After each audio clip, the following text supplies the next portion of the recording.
What's going on, guys? Today, if you all know, is a big day, and right now you're watching a 4v4 league play game I did the other day, and this was the day the camos came out. I'm using the graffiti on the M8A1, and I go 54-2 playing this game.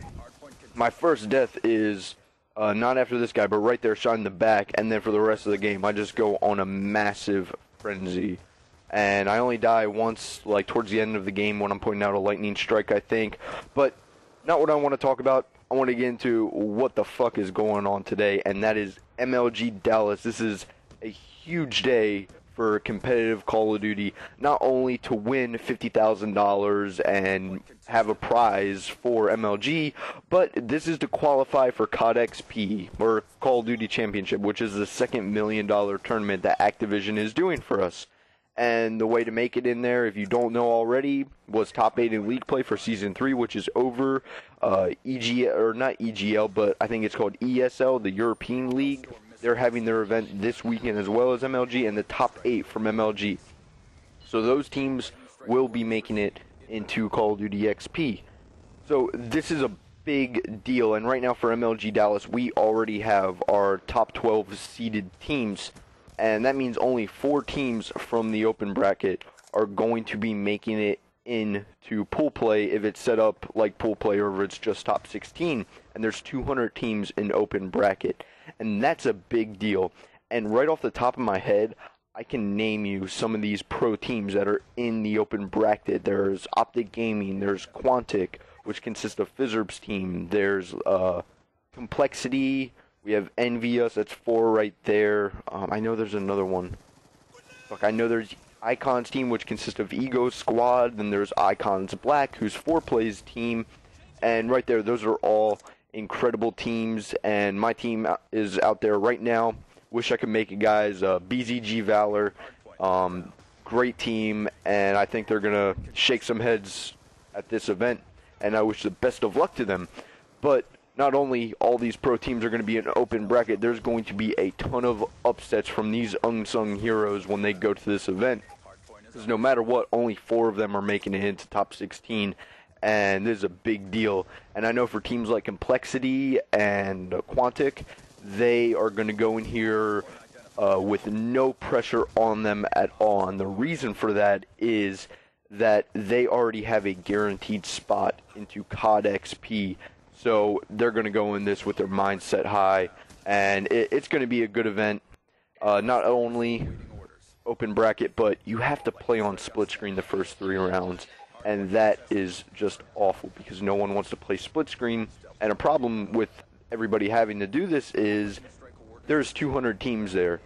So that means if they didn't want to play split screen, they would have to have 800 TVs set up just for Call of Duty alone.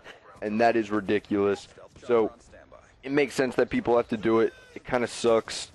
And another thing I want to talk about is the patch, and it is going to be put in effect for Dallas. And if you don't know, the big part of the patch when it comes to competitive gaming is some good things and some bad things. The good thing about it is the Select Fire FAL has been nerfed, so when it's on full auto, it's not as strong. The bad thing is the PDW and the MSMC have been nerfed.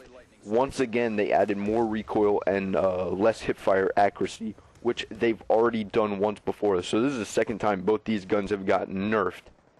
So when we go into Dallas, I think we're going to be seeing a lot of people using vectors and mainly ARs, but I want to see people using vectors at Dallas, because that'll make some interesting gameplay, since it's a gun that we never see used, but I know that a lot of pro players, especially after the patch, have been taking a liking to it, because it is a good gun. High fire rate, it's not as strong as the MSMC or the PDW, but it's got like no recoil. But the recoil it does have, it's all vertical, which is great, because that means you can 100% control the gun and hit those long ass shots. I totally forgot to mention too, I think I said it already or I didn't, but I think I forgot.